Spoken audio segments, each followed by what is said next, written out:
Hi everyone, నా పేరు ముస్తఫా షేక్. మీరు చూస్తున్నారు మునా వ్లాగ్స్. ఈరోజు మరొక సరికొత్త ఇంట్రెస్టింగ్ టాపిక్తో నేనైతే మీ ముందుకు వచ్చేసాను. ఇంకా మన ఛానల్ అయినా సబ్స్క్రైబ్ చేసుకోకపోతే సబ్స్క్రైబ్ అయితే చేసేసుకోండి. ఈరోజు అమరావతిలో సీఎం చంద్రబాబు గారి అధ్యక్షతన 58 అడుగుల కాంస్య విగ్రహం శ్రీ అమరజీవి పొట్టి శ్రీరాములు గారిది ఆవిష్కరించారు. ఎంతో మంచి ఈ ప్రోగ్రామ్ అని అయితే మనం చెప్పాలి. ఎందుకంటే దీని ద్వారా ఈ భావితరాలకి, అలాగే ఈ జెన్‌జీ జనరేషన్ వాళ్ళకి ఈ అమరజీవి పొట్టి శ్రీరాములు యొక్క ఔన్నత్యం తెలిసేలా ఈ స్టాచ్యూ ఇనాగ్రేట్ చేయటం అనేది శుభపరిణామమనే చెప్పాలి. ఎందుకంటే చాలామందికి అసలు ఈ అమరజీవి పొట్టి శ్రీరాములు ఎవరు? ఆయన ఏం సాధించారు? అని చాలామందికి తెలీదు. చాలా వటుకు ఇప్పుడున్న ఈ జనరేషన్‌కి ఇలా ఒక స్టాచ్యూ కట్టి ఇనాగ్రేట్ చేస్తే దాని చుట్టూ ఒక బజ్ అయితే నిజంగా ఖచ్చితంగా క్రియేట్ అవుతుంది. అసలు ఏం చేశారనే దానికి కూడాను చాలామందికి ఇది హెల్ప్‌ఫుల్ అవుతుంది. మనకు తెలిసిందే మార్చ్ 16, 1901న నెల్లూరు జిల్లాలో శ్రీ పొట్టి శ్రీరాములు గారు జన్మించారు. 1952లోనే ఆయన ప్రాణత్యాగం చేయాల్సొచ్చింది. కేవలం ఆంధ్రుల యొక్క ఆత్మగౌరవాన్ని నిలబెట్టడానికి మాత్రమే ఆయన ఆమర నిరాహార దీక్ష చేసి సెపరేట్ స్టేట్ కావాలని పోరాడి 58 రోజులు కఠిన నిరాహార దీక్ష చేసి చనిపోయారు. అందుకే ఆ 58 రోజుల ఈ ఫాస్టింగ్‌ని దాన్ని బేస్ చేసుకొని 58 అడుగుల విగ్రహాన్నయితే దీన్ని అన్వీల్ చేశారు. ఇది ఆర్యవైశ్య చైర్మన్ మరియు ఆ ఫౌండేషన్స్ రకరకాల ఈ డొనేషన్స్ ఇచ్చిన వాళ్ళ సహకారంతో ఇదైతే చేశారని మనకు తెలిసింది. ఒక్క ఇంచొచ్చి సుమారు 5,116 రూపాయలు పడిందని చెప్తున్నారు. ఇంకా ఇది ఫేజ్ 1 కింద ఓన్లీ స్టాచ్యూ అయితే క్రియేట్ చేశారు గానీ, ఫేజ్ 2లో నెక్స్ట్ ఒక ఆడిటోరియం గానీ, లైబ్రరీసు, ఒక ఆయన గురించి థియేటర్ అదంతా ఉంటదని చెప్పి సీఎం చంద్రబాబు గారైతే ఈరోజు జరిగిన మీటింగ్‌లో అయితే విశ్లేషించారు. అలాగే పవన్ కళ్యాణ్ గారు కూడా చెప్పింది ఏందంటే, ఆంధ్రప్రదేశ్‌లో జల్ జీవన్ ప్రోగ్రామ్ జరుగుతుంది గదా!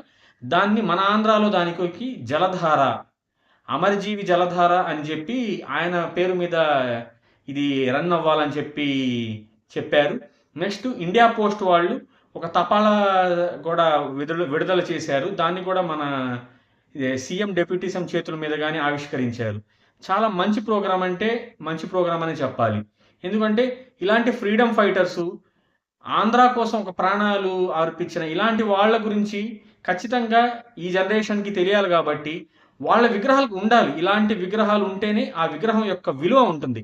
ఎందుకంటే దేశం కోసం, రాష్ట్రం కోసం ఇంత చేసిన వాళ్ళు, వాళ్ళ విగ్రహాలే లేకపోతే ఇంక మనం చెప్పుకోవాల్సిన పనేముంది? ఎందుకంటే కేవలం ఈ మద్రాస్ ప్రెసిడెన్సీలో ఈ తెలుగు వాళ్ళు సెకండ్ క్లాస్ సిటిజన్స్‌గా ఉన్నారు. సో, దీన్ని ఖచ్చితంగా మనం ఎదురించి పోరాడి మనకంటూ ఒక స్టేట్ కావాలని చెప్పి 1952లోనే 58 రోజులు నిరాహార దీక్ష చేసి చనిపోయారు అంటే ఈ దేశం మీద లేకపోతే రాష్ట్రం మీద ఎంత ప్రేమ ఉంటే ఉంటది. నాకు తెలిసినంత వరకు ఆంధ్రుల ఆత్మగౌరవం అంటే శ్రీ పొట్టి శ్రీరాములు అని అయితే నేను బల్లగుద్ది చెప్తాను. దీంట్లో ఎవరికీ ఎటువంటి అభ్యంతరం లేదు. ఆయన చనిపోయిన తర్వాత అక్టోబర్ 1 సుమారు 1953 నాడు కర్నూలు రాజధానిగా ఆంధ్రప్రదేశ్ రాష్ట్రం ఏర్పడింది. 1956 రీఆర్గనైజేషన్ ఆఫ్ ఈ స్టేట్స్ జరిగింది. దాంట్లో భాగంగా తెలంగాణతో కలిసి మనం ఆంధ్రప్రదేశ్‌గా మన స్టేట్ అయితే వచ్చింది.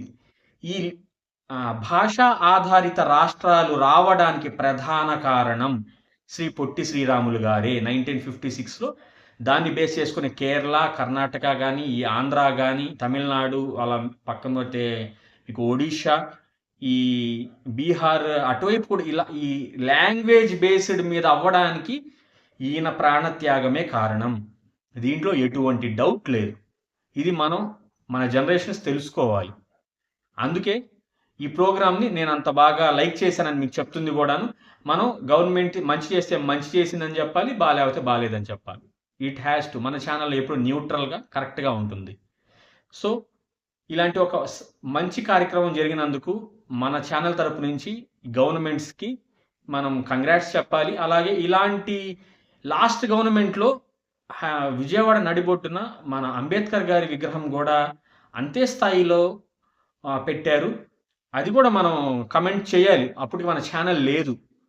ఇలాంటి గొప్ప గొప్ప వాళ్ళ స్టాచ్యూస్ ఉంటే ఆ స్టాచ్యూకి విలువ ఉంటుందని నేనైతే కోరుకుంటున్నాను.